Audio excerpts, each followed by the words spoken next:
Salutare internet și bine v-am regăsit pe canalul nostru de YouTube. Astăzi lăsăm telefoanele puțin deoparte și ne orientăm către boxe. Și am ales un producător și anume Creativ, pentru că mi s-a părut mie puțin interesant în ideea în care ei sunt pe piață de foarte multă vreme. Și dacă mai țineți minte, mulți dintre voi care sunteți mai în vârstă aveți idee de Sound Blaster, Creative Sound Blaster, una dintre cele mai bune plăci audio care exista atunci la vremea aceea pentru calculatoare. Mergem mai departe și uite că băieții ăștia fac niște sisteme audio destul de bune la un preț mai mult decât decent. Hai să vedem despre ce este vorba și spre sfârșitul videoclipului să vă spun și de ce am ales aceste produse.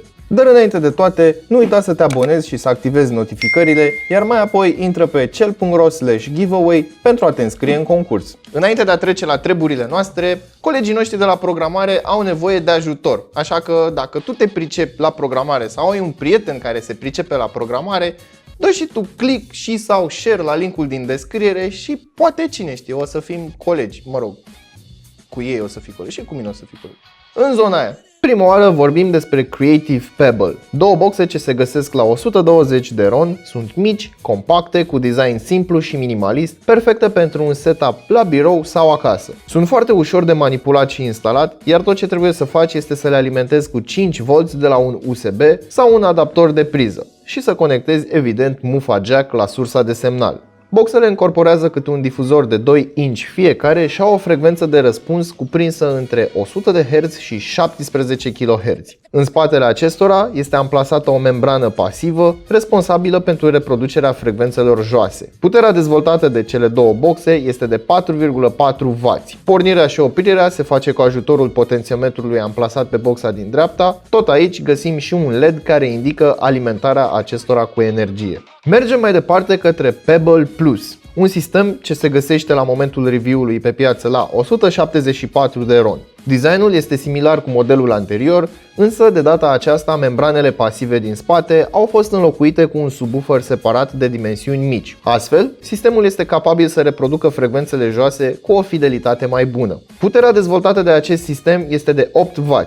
Însă, pentru a atinge această valoare, sistemul are nevoie de alimentare cu 5V 2000 de mAh, conform producătorului. Adaptorul nu este inclus în pachet, în schimb, sistemul se poate alimenta fără probleme de la orice mufă USB a unui laptop sau unui sistem desktop. În acest segment de preț, calitatea audio este mai mult decât satisfăcătoare. Sunetul este foarte bine conturat, basul este rotund, adânc, în schimb ce înaltele sunt bine definite. Per total, experiența audio este foarte plăcută, indiferent de genul muzical sau conținutul multimedia. Pentru un boost de putere, satelitul drept are la bază un comutator cu inscripția Gain și două poziții, Low și High.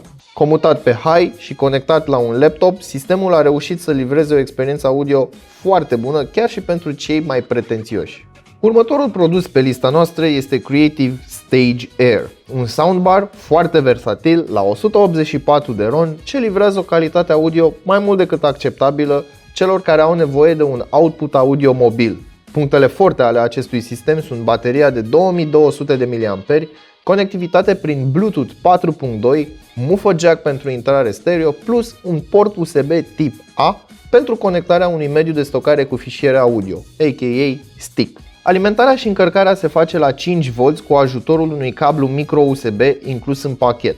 Alături de acesta mai găsim un cablu jack tată-tată, însă nici de data aceasta nu avem adaptor inclus. Controlul soundbarului se face cu ajutorul celor 4 butoane amplasate în dreapta produsului. Puterea dezvoltată este de 2 ori 5W, iar plaja de frecvențe este de la 80 de Hz până la 20 de kHz. Autonomia bateriei este de 6 ore, însă acest lucru variază în funcție de volumul la care este folosit sistemul. Calitatea audio este satisfăcătoare pentru consum multimedia, dar și pentru conferințe și apeluri. În schimb, atunci când asculți muzică, experiența audio tinde să fie un pic mai slabă datorită lipsei unui subwoofer separat. În final, ajungem și la Creative Stage, băiatul cel rău dintre aceste 4 produse. Designul similar cu Stage Air este acompaniat de data aceasta cu un subwoofer destul de voluminos, puternic și capabil să redea cu fidelitate frecvențele joase. Sistemul este 2.1, însă cei doi sateliți sunt încorporați în soundbar. Față de Air, Stage nu are baterie încorporată și se alimentează direct de la priză, adaptorul fiind și el la rândul lui încorporat.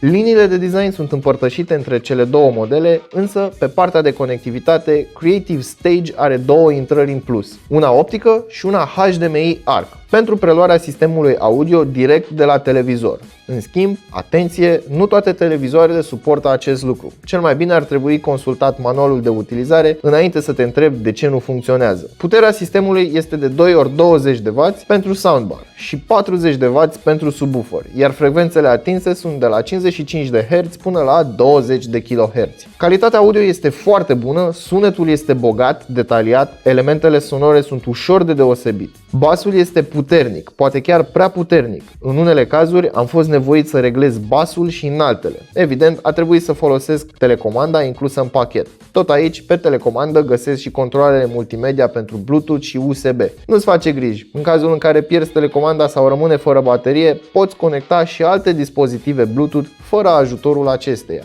Ei bine, uite că ne-am apropiat și de finalul acestui videoclip. V-am promis că vă spun de ce Pebble 2.1 este preferatul meu. Ei bine, este compact, are o calitate audio, surprinzător de bună pentru prețul lui. Și da, știu că pe piață se găsesc alternative, poate cu 50-60 de lei, chiar 80 de lei mai ieftine. În schimb, trebuie să apreciez un lucru, care este valabil pentru toate aceste produse. Designul este modern, este minimalist, este foarte ușor de înglobat acasă, la birou sau în orice fel de setup pe care l-ai tu sau poate cineva să-l creeze. A doua chestie, calitatea audio. Toate aceste produse livrează o calitate audio foarte bună pentru segmentul lor de preț, cu mici de tot comentarii asupra acestui soundbar. Mi-aș fi dorit să aibă basul puțin mai adânc, pentru că pe piață găsim boxe portabile cu o calitate a basului ceva mai bună. Dar mi se pare un soundbar foarte versatil în ideea în care vrei să-l muți de colo-colo prin casă. Singurul dezavantaj este că dimensiunea e destul de mare și destul de greu de băgat în ghiozdan. Dar nu este un impediment atât de mare. Al treilea lucru este calitatea construcției. Chiar dacă avem plastic mai pe peste tot, în afară de aceste grile care sunt din metal, ei bine, nu mă deranjează. Singurul lucru pe care l-am de comentat este faptul că suprafața e foarte lucioasă și riști să o zgârii, inclusiv cu cârpa de praf, în cazul în care ai particule de praf ceva mai mari și se vede urât. Așadar trebuie să le bibilești puțin, trebuie să le dădăcești în ideea în care vrei să nu le zgârii. Dar dacă nu te deranjează 2-3 zgârieturi pe suprafețele lucioase, ei bine, atunci nu consider că este un deal breaker. În concluzie, pe oricare dintre aceste 4 produse le-ai alege, ei bine, nu vei greși. Vei avea o calitate audio foarte bună și satisfăcătoare pentru o cameră, gen sufragerie, dormitor sau birou. Nu-ți imagina că o să dai concert, nu-ți imagina că o să faci mare party. Pentru că în momentul în care dai volumul foarte tare, sunetul este distorsionat și fidelitatea se pierde. Dar pentru birou, pentru acasă, este mai mult decât suficient și mă bucur foarte mult că am avut ocazia să testez aceste produse în ideea în care mi-e foarte ușor să le recomand, mai puțin acest soundbar. Pretențioșii nu vor fi atât de mulțumiți de acest soundbar și de calitatea audio. Bun, cam atât pentru astăzi. Până data viitoare știți ce aveți de făcut. Nu uitați să verificați descrierea pentru linkuri utile și prețuri actualizate și dați-vă cu părerea despre aceste sisteme în secțiunea de comentarii de mai jos. Și apropo, voi ce setup audio aveți acasă?